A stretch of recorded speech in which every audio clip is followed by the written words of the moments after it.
Tonight on Legislative Review. Updating the state's clean fuels program. Plus, a controversial bill to modify the state's B&O tax. You're watching Legislative Review.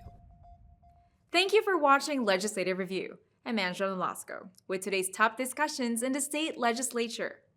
Second substitute House Bill 1409. Clerk will read. Representatives debated a major update to the state's clean fuels program late Monday. The proposal could mean cleaner air, but not without some added costs to drivers. House Bill 1409 is turning up the pressure on fuel producers to reduce pollution. It aims to set tougher targets for carbon emissions from gasoline and diesel and change how the state enforces the rules.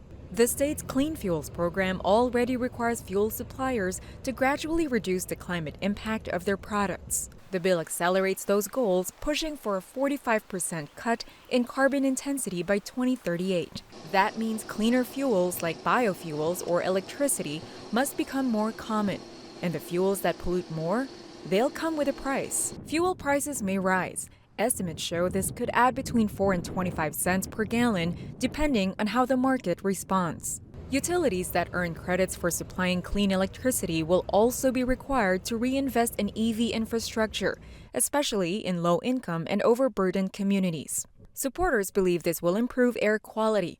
The bill aims to reduce transportation-related pollution, especially in neighborhoods that already face higher levels of smog and asthma. Democratic Representative Joe Fitzgibbon is the bill's prime sponsor. The transportation sector is responsible for about 40% of Washington's greenhouse gas emissions.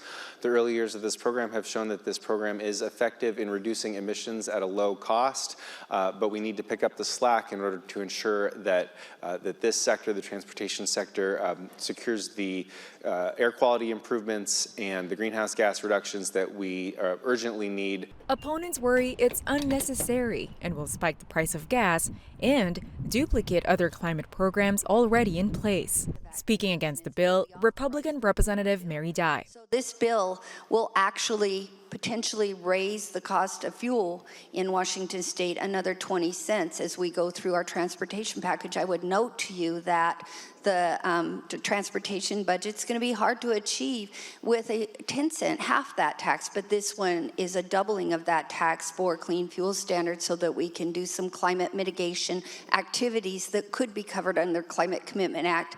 And as a result of that, you see this doubling down on the economy of the state of Washington, and who does that hit the most? It hits the middle-class families, the people that are paying their own way, they're working every day, they're providing for their families, they're paying their utility bills, and everything has gotten more expensive because of the Climate Commitment Act and because of the clean fuel standards. The House concurred with the Senate amendment and voted on the bill. The Speaker has locked the roll call machine. Will the clerk please take the record? Mr. Speaker, there are 54 yeas, 43 nays, 1 excused. Having received a constitutional majority, second substitute House Bill 1409 as amended by the Senate is declared passed. If enacted, the bill will require the Department of Ecology to publish credit market data online so fuel producers and utilities have insight into how prices are trending. The House went on to debate until the early hours of Tuesday morning on bills with multiple amendments.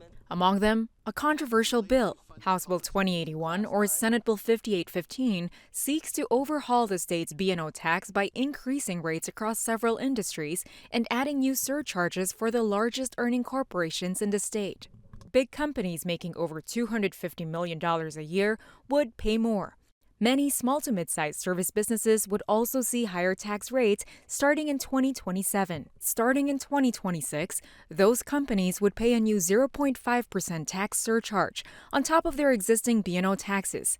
That includes industries like tech, retail, and financial services. Also included in the proposal, retailers and manufacturers, healthcare providers, media companies, contractors, childcare services, and even radio and TV broadcasting companies. If enacted, there would be a 0.5 surcharge for large businesses from 2026 to 2029. A B&O rate increase for various industries by 2027. an increased surcharge of up to 1.5% for banks and other financial establishments, and tech giants will also see their advanced computing tax cap jump from $9 million to $75 million. Advocates say it's part of a broader push to make Washington's tax system more progressive, and that the revenue will help close budget gaps and protect funding for K-12 schools, higher education, healthcare, and food assistance programs. Speaking in favor, Democratic Representative and prime sponsor of the bill, Joe Fitzgibbon. Businesses in our state benefit from a quality higher education system. Businesses in our state benefit from our K-12 education system. Businesses in our state benefit from having childcare slots and having a public safety system that includes our court system and the criminal legal system and even our Department of Corrections. Everybody in Washington is better off when we can well-resource our public schools, our public safety systems, our social safety net for the most vulnerable, and that's at the end of the day, or maybe the beginning of the day, what this bill is about to me. While Democrats push for new taxes, minority Republicans say the state has a spending problem and that raising taxes would put Washington's financial stability at risk. They believe in spending cuts to address the deficit without raising taxes. Speaking in opposition, Republican Representative Jim Walsh. Mr. Speaker, it is true that the people of this state are tired of taxes rising faster than the general economy does. And driving all of this is spending. Mr. Speaker, Milton Friedman said, if there's one thing you keep your eye on government spending, because government spending is the real tax. After debating 24 amendments, the House voted on the bill. The Speaker has started the roll call machine.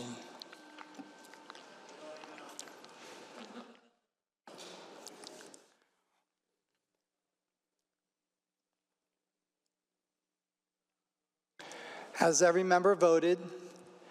Representative Berry, how do you vote? Representative Farivar, how do you vote? Representative Levitt, how do you vote? Representative Paul, how do you vote? Representative Levitt, does any member wish to change their vote? The Speaker is about to lock the roll call machine. The Speaker has locked the roll call machine. The clerk will take the record. Mr. Speaker, there are 50 yeas, 48 nays, 0 excused. Having received a constitutional majority, and gross substitute House Bill 2081 is declared passed. House Bill 2081 passed, but the final word isn't in yet. It still needs Senate approval and the governor's signature. If enacted, most changes would take effect in 2025 and 2026. Unless bumped by live legislative coverage, you can always watch Legislative Review nightly at 8 and 11. And don't forget, we're also on YouTube, and our audio version is on Spreaker. That's it for this episode of Legislative Review. Make sure to join us nightly at 8 and 11 for your highlights on the state legislature. And follow us on social media. Have a good night.